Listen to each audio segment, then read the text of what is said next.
Hello and welcome to another edition of Talkin' Tunes. I am your host, Frank Walsh. And ladies and gentlemen, you are in for a great treat today because I am sitting next to a gentleman who is a living blues legend. Now, I have met before that our show is only 30 minutes long, and if I were to read off the list of credits associated with this man, we would be out of time. But I can tell you that he is a legend in the Boston area, the United States, Canada, and internationally. He has played with anyone who is anyone in the blues world. And it gives me great pleasure to introduce to you today my guest, Mr. Anthony Geraci. Thank you very much, Frank. Good Anthony, to be here. Yeah. Welcome aboard. This is great. I tell you, think you can live up to that introduction? I don't know. That was pretty heavy, but thank you. I'm very fortunate to have played with many of the greats in the blues world throughout my career. You know, starting about 40 years ago when I got serious about playing this great music that we all love. Yeah, and you started as a little whippersnapper, I understand. So why don't you kind of walk us through your career a little bit and talk a little bit about the greats whom you've met. Oh, shit. Okay. Well, one of the pivotal moments in my life, I have a very good friend of mine I went to high school with named Ed Cherry, who went on to play with the great Dizzy Gillespie. I can tell you how good Ed Cherry is on guitar. But we used to go over to his house every day after school, and we listened to records. His parents had, really cool record collection. They had B.B. King, Muddy Waters, and greats like that. And one day he put on a Jimmy Rogers recording, Chicago Bound. I heard that, and literally my world changed overnight. And that was it, huh? That was it. That record, to me, is one of the best blues recordings ever made. And I still listen to it a lot. It's got everything that is everything about modern Chicago blues of that time. Two guitars, Jimmy Rogers and Muddy Waters playing a little bit on it, bass, and on piano was the great Otis Spann, little Walter, Big Walter on it. It's just a great record. But throughout the years you have come, and we were talking a little bit about the show, and that a lot of performers bounce around and play with all kinds of different bands and do all kinds of different gigs, but you are one of the few who have actually been in a band or just a couple of bands for pretty much your entire career. So why don't you talk a little bit about that? Yeah, that's correct. Other than, obviously my high school bands that I played with, I grew up around New Haven, Connecticut. When I got to Boston, I went to the Berklee School of Music for about 3 years. Then I met Mudcat Ward and Ronnie Earl. They heard me opening up for Muddy Waters at the old Paul's Mall. There was Paul's Mall and the Jazz Workshop in Boston. There were two clubs right next to each other, and they were down underground. They were wonderful. They had some of the best music and ever. Anybody you can think of would go there. So Mudcat heard me, and Ronnie Earl was down in Texas playing with Johnny Nicholas. And when they came back, Johnny Nicholas went with Asleep at the Wheel, and Ronnie wanted to start a blues band. So they came over to my house, and it's really funny. Mudcat writes a story about this, how they came to visit me, and I was like writing a sonata for school, and we played a little bit of blues that day, and Ronnie said, well, you're going to come with me. So that was the end of my Berklee career for a while. I finally graduated about after 25 years after that. And that was the original start of Sugar Ray and the Blue Tones. A lot of people don't know that Ronnie was the first guitar player in the Blue Tones. And from there, we got Sugar and Neil Gouvin, who's still with us. So four of us have been in the Blue Tones for almost 40 years. We've all taken little side tracks. I had my own band called Little Anthony and the Locomotives, and we all were part of Ronnie Earl and the Broadcasters at different points in Ronnie's career there. But we've always stayed, really good friends, and we've always played music together, and we're continuing to play music to this day, and I'm very happy to have them all on my new recording, 50 Shades of Blue, that's on the Delta Groove record label. I also have some of the other great people, musicians in the Boston area. Daryl Newlish is on the recording, singing and playing harmonica. Michelle Evil Gal Wilson is singing. She does a great duet with Sugar Ray. The wonderful Tony Lynn Washington is singing. Mudcat Ward on the bass, plays electric and acoustic bass, and on drums, Marty Richards, and drummer for Sugar Ray and the Blue Tones, Neil Gouvin. Now that CD is going to be released very soon, correctly? The street date is October 16th, so about 2 weeks from now. 2 weeks from 2.5 now, and weeks, you have a big gig coming up that is going to launch this. Yeah, on Friday, October 2nd, all the musicians that are on the record will be at the Bull Run in Shirley, Mass. And let me tell you, that was no easy undertaking getting all the musicians to commit to one gig. You know, with everybody's schedule. You know, Daryl plays with James Cotton. Everybody else is busy doing this or that, and they all committed to the gig. And we're all going to be there on Friday, and it's a pre-release record party, if you want to call it that. But I do have the record. That's how I date myself. I still call them records. We'll have them there, and we'd love to, sign them for you if you at the Bull Run.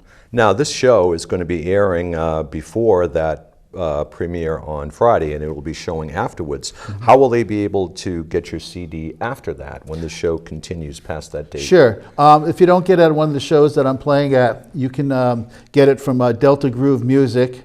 You can just go online, deltagrooveproductions.com, and it's going to be available also at all, retail outlets like Amazon.com, iTunes. It'll be in record stores also. Delta Groove has a great marketing plan for the record, so you can be just about, if you want it, you'll be able to get it, put it that way.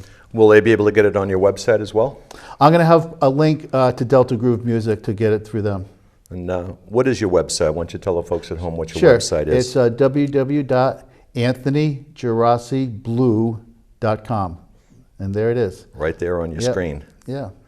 Now, one of the things I mentioned it before we came on the air is that I was going to pop a little word association at you. Okay, yeah. And I want to ask you, what's the first thing that comes to your mind if I said to the word blues? Now, I have an answer to that in my head. I want to see if it's consistent with yours. So here we go. Blues. Authentic.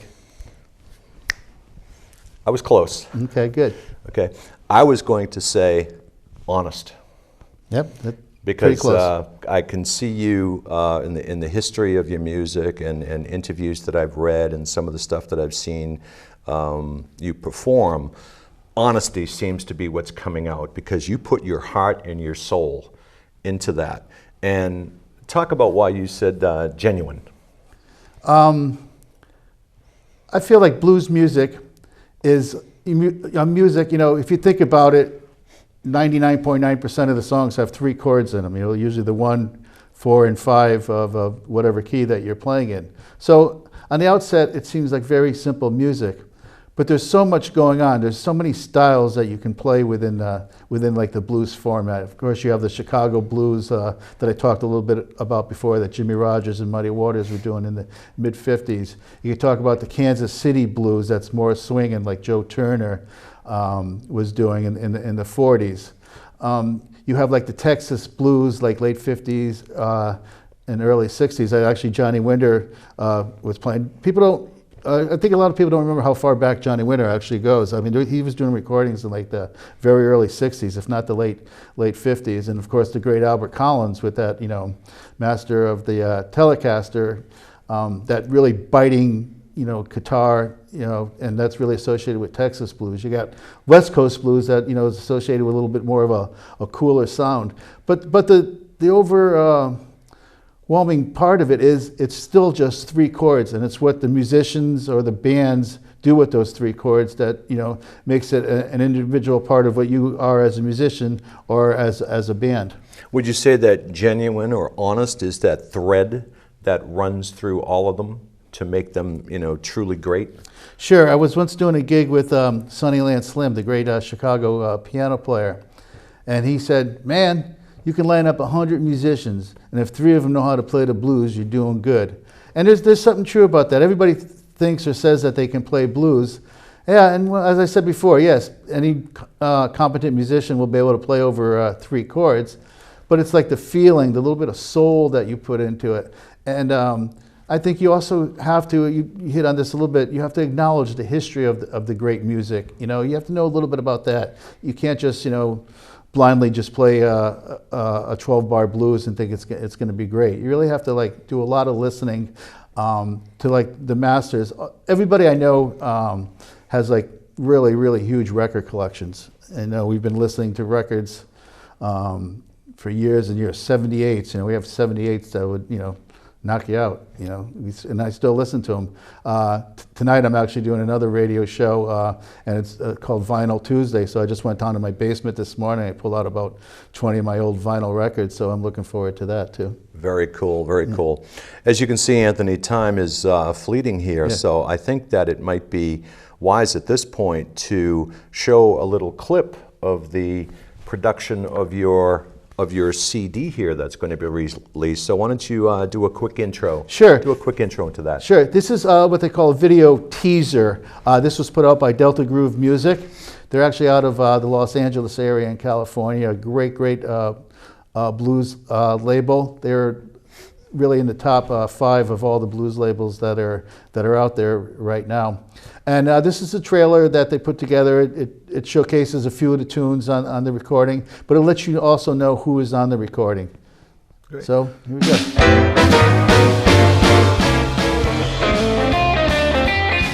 Every time I think of you, it's 50 shades of blue. Every time I think of you, it's 50 shades of blue. But when you walk through my door, I only wanted you more and more. When the phone starts to ring and the birds begin to sing. When the phone starts to ring and the birds begin to sing. I know it's you I'll be talking to. I give you my love and everything. Everything I do is wrong, but everything is for you. Just let me back, babe, and prove our love is true. Every night when I come home and you're not there and I'm all alone, I can't wait another day for love to come back to stay.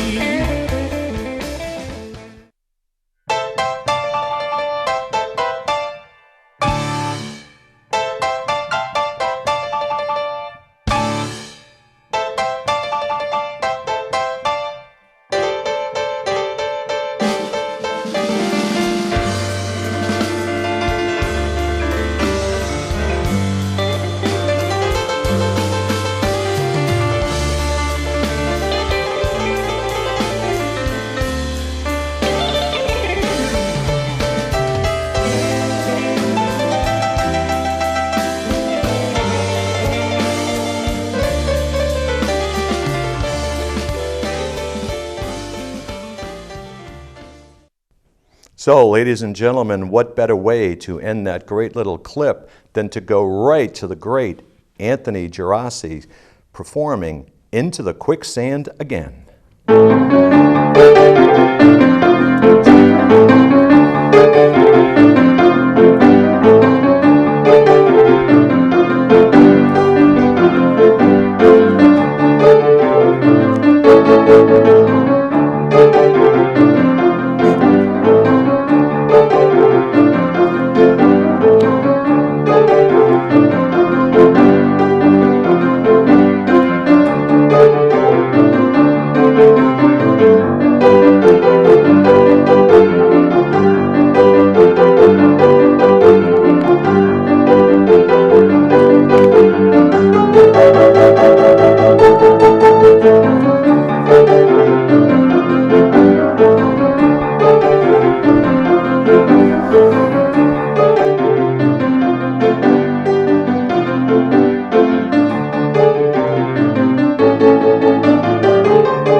Not too shabby, Mr. Geraci, not too shabby. Well done, well done. Yeah, that's a cut off the record. Obviously, it's got the full band with Monster Mike Welch just wailing on the guitar. See if I can put this back on correctly. Yeah, why don't you talk a little bit about that clip and some of the performers who are on there. I'm sure that a project like that takes an island. Sure. Well, the song I just played on the acoustic piano features Monster Mike Welch on the guitar, just a fabulous, fabulous guitar player and really good singer too. Really happy to have him on the record. The great Mudcat Ward is on the bass, and on that one we have Marty Richards is playing the drums. But as I said before, I'm really fortunate to have all the great artists from the Boston area. That's why I didn't even think about it when I was initially recording it, calling it like the Boston Blues All-Stars. But the record company, kind of came up with that name. Delta Groove came up with the name. I said, you know what, that makes sense, because they really are the Boston Blues All-Stars. It's really the best of the best that we have here in the Boston area, and we're all very fortunate that everybody lives here. So I just would hope that everybody goes on and keeps on supporting live music, and if they see any of these people on the record, no matter where they are, go say hello, support our local musicians. We have to, if you don't come to the gigs, we don't have a gig. Absolutely, and very well said about your band, and I think that that's a perfect segue into letting the folks at home know some of the upcoming things that you might have going on. Any gigs with the Blue Tones, or I know that you're going to be playing at one of the local spots in a week or so. So why don't you tell the folks at home where you play and some of the things you have coming up? Sure. Oh, obviously, we discussed before. I got October 2nd at the Bull Run in Shirley, Mass. Another record release party we're going to have is at Chan's in Woonsocket. Woonsocket, yeah. That's going to be in November, though. Cool. And for Blue Tone dates, let's see if I can remember any off the top of my head. We're going to be going to Poland in November. It's our first time going to Poland, so I'm really, really looking forward to that. We go to Europe about anywhere between 3, 4, or 5 times a year. Now, how were you received over there versus here in the United States? What would you compare and contrast the difference to the audience being? Well, I mean, they're both great, but it seems like there's a little bit more enthusiasm at some places in Europe. The festivals there's some pretty big festivals there, and we play a lot of them, And let's say like Moulin Blues, we played that last year. It was us and Tedeschi Trucks Band, some really, really good people. Yep. And so a lot of people come out. But we also play some very intimate, they call them jazz clubs over there. And those are wonderful too. The people are really up close, and especially in Germany, they're really proud of their equipment. So they'll have a beautiful grand piano for us to play, and Cool. The microphones are all, geez, I couldn't even tell you how much they cost, but they're all like really top notch, and it's always a great, great sound over there. Very, very cool. Now, I know, we talked a little bit before the show about the differences between some of the bands that stick together versus ones that kind of get thrown together a little bit hodgepodge. Talk a little bit about that. I thought that was an interesting story, how you're comparing and contrasting the groups that stay together for a long time versus people who call it a blues band, and yet they're just piecemeal together without that cohesiveness. Yeah, well, like we talked about before, I feel very fortunate. From my start of my professional career about 40 years ago, starting to play blues, I've really been in only 3 bands. Correct.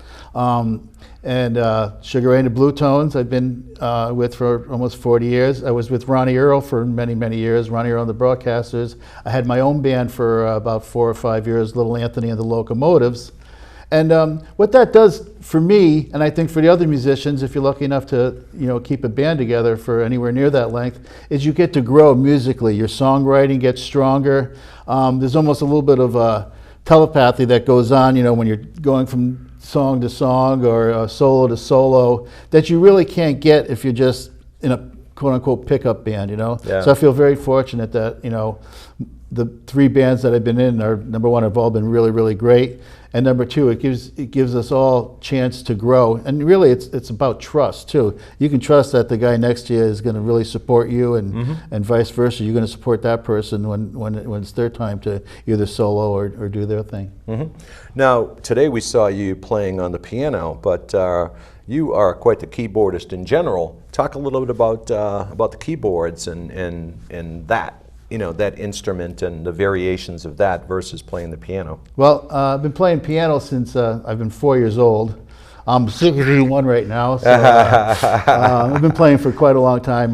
My parents were not musical at all, but they were always very, very supportive of my musical career. So at an early age, I started taking piano lessons. Yeah. As I said before, I went to the Berklee College of Music, finally graduated there after many years, and I finally got my master's degree at Skidmore College. So not only just playing out, but I've always, academically, I've really strived to better myself too. I lived in Vermont for a while, and I taught the history of blues there. I taught jazz piano at a state college in Vermont. So there's a lot of things going on with that. But as far as the piano goes, and unfortunately, most gigs that we play, I have to play electric piano. And yes, they have come a long way. They're pretty darn good right now. Well, you can make an electric organ sound like almost any instrument you want. It's unbelievable what they can do now. But I really, just like the kind of music that I play, blues, which is rooted in the 40s, 50s, and 60s, just about. That's when they were all using acoustic pianos, and all the clubs had acoustic pianos. Now, almost none of them do, and the band, or anytime I play on electric piano versus an acoustic piano, the band always sounds different. Because we have to watch our volume a little bit. So subtly, it's a different. Different sound, and I just love playing a real piano. And even when I don't get a chance to play Hammond organ as much as I used to, I do a little bit of Hammond on the on the new recording. But I still like playing a B3. I have a B3 at my house, and I have a 1896 Steinway. So I'm kind of spoiled. So if you want to all come to my house sometime, I'll play for you. Be careful what you ask for. That's true. But what do you do when you're not playing music? I teach at the South Shore Conservatory. I teach in one of the departments. They call it the Jazz, Rock, and Pop department.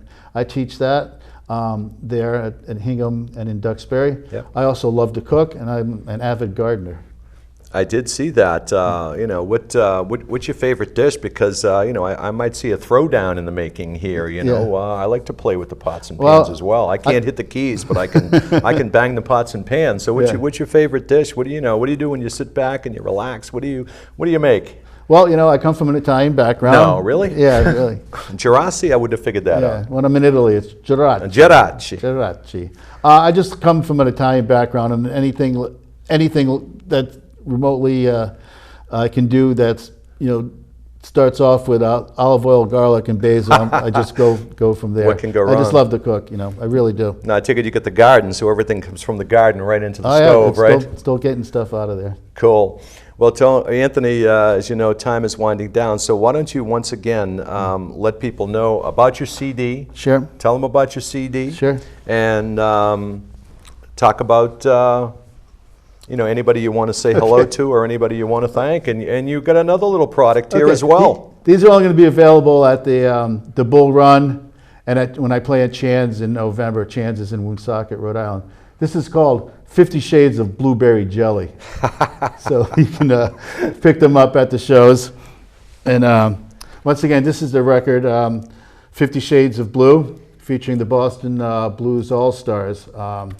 I'm going to read them all to you because we got Sugar Ray Norcia, Daryl Newlish, Michelle Evil Gal Wilson, Tony Lynn Washington, Monster Mike Welch, Michael Mudcat Ward, Marty Richards, and Neil Gouvin are all on the record. They're all going to be there at the Bull Run and at Chan's for those two shows, so I hope you can come out. And it's on Delta Groove Records out of the Los Angeles area in California. And it's going to be available, as I said before, Amazon, on iTunes, on October 16th. Very good. So, Anthony, is there anybody you want to say hello to before we wind down? Because, folks, you are going to have a little bit of a treat here. Anthony is going to take us out of the show. Anybody you want to say hello to or talk about anybody whom you've not talked to today? I'll say hi to my wife, Andrea, and my dog, Ella. Okay, I'm going to give you one other last quick little question. How did you arrive at the title 50 Shades of Blue? Obviously, the takeoff on 50 Shades of Gray. How long did it take to come up with that title? Well, it's funny. It does take off a little bit on the 50 Shades of Grey, and when you hear the song and hear it in its entirety, it's got a little bit of a tongue-in-cheek, so to speak, in it. But the record company also saw it in a different light, so to speak. They thought about, because there's quite a few different styles of blues on the record, so they thought 50 Shades of Blue kind of encompasses all the different styles that are on the record. Very cool. Which I thought was a great thing that they did. When you culled down the list to pick that name, did you have a close second? I did. What? I was going to call it In the Quicksand Again. In the Quicksand Again. Yeah, because that sounds like something I would do. I'd get stuck once, and I'd probably get stuck again. That sounds familiar. I think that was a song that you played over there. But Anthony, if you want to head over to the piano, I first want to thank you very much for coming on today. It's been a blast. Yeah. And why don't you go over there and sure, get ready to take us out. So folks, I hope that you have enjoyed listening to the great Anthony Geraci. And I want to take a second before we go off to thank the folks here at SMAC, Michael Hammond, the director, Roxanne Morse. Michael Hammond, the studio director, and Roxanne Morse, the director, for making us look pretty today. Dave Young and Jeff Pickett for their background assistance. So, for Anthony Geraci, I am Frank Walsh. As always, tune in and tune on.